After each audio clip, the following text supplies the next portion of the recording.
Hi, I'm Christine. Welcome. Losing something significant is never easy.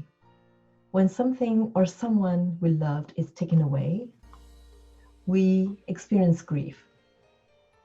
Today, I'm going to talk about the 6 stages of grieving process.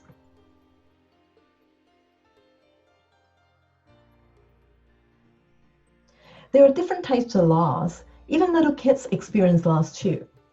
Losing a person that you love, losing a job, ending a relationship, or even moving away from home can cause a lot of pain in the person. So we need to look at grief as a process. Also, understanding the process does not make pain go away, but it helps you cope and heal during this difficult time. The 6 stages of grief model is an expansion version of the original model introduced by Elizabeth Gilbert-Ross in 1969. Keep in mind that some people may get stuck in one particular stage or go back to the previous stage before moving forward. Some might not fully experience all stages too. Grieving takes time, so be patient and allow the process to naturally unfold. So generally speaking, during this initial stage, the person learns about the loss. He or she may not be able to digest the news or accept that something is taken away from them. Feeling disoriented, numb, dizzy, nauseous, these are just the common reaction at this initial stage of grief. The person may start to believe the loss is permanent and accepts it, but quickly might go back to denial. And it might take some time for the person to accept that loss is true. This is the most confusing and scary stage of grief, as the grieving person begins to experience the pain that the loss brought forward. The grieving person spends a lot of time revisiting the memory of what is lost. In some cases, the grieving person may claim that the loss is their fault, or go back to the denial stage and blame someone else. The intense feeling of guilt and pain often bring out anger. The person might start thinking about, why me? Like, why am I the victim? And what if? How could I stop it? It's not fair. Those thoughts start to come out. And during this time, the person gets angry for not able to prevent the loss or blames others for what happened.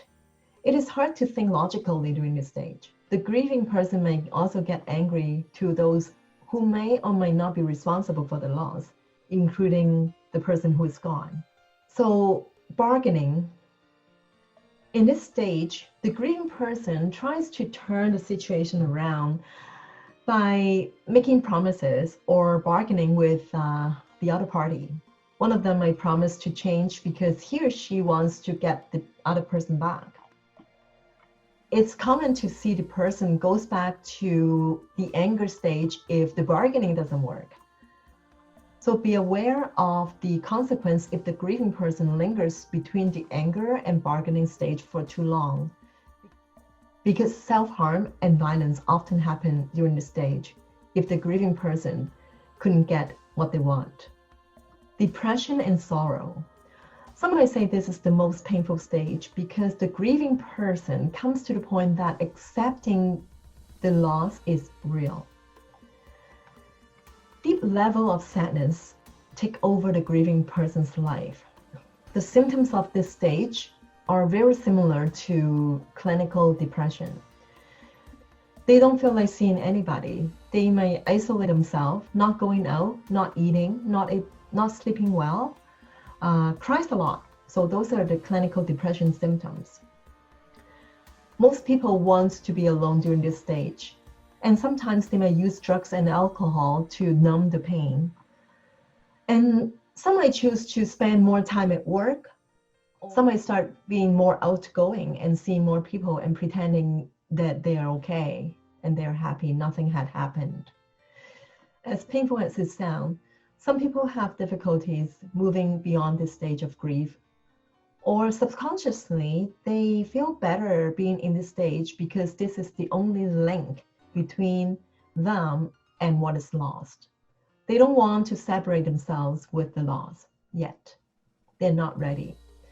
In some cases, the emotion attached with the loss may not go away forever. But even though the person moves beyond this stage, it doesn't mean the loss is forgotten. It's important to understand that the grieving person might go back to a previous stage. There's a high chance for people to linger between different stages. So it seems like to be the final stage because the person starts to accept this is the truth and nothing can do to change it around. But acceptance doesn't mean the loss is forgotten. Acceptance means the grieving person fully understands and accepts the loss is real and permanent. New routine might begin to start to shape, and the person is learning how to live a life with the loss. And you may see some personality changes in this stage because the person is reestablished a new life.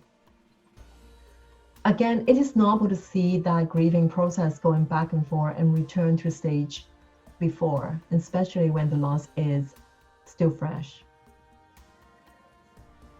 So those are the stages of a grieving person might go through after a major loss in their lives.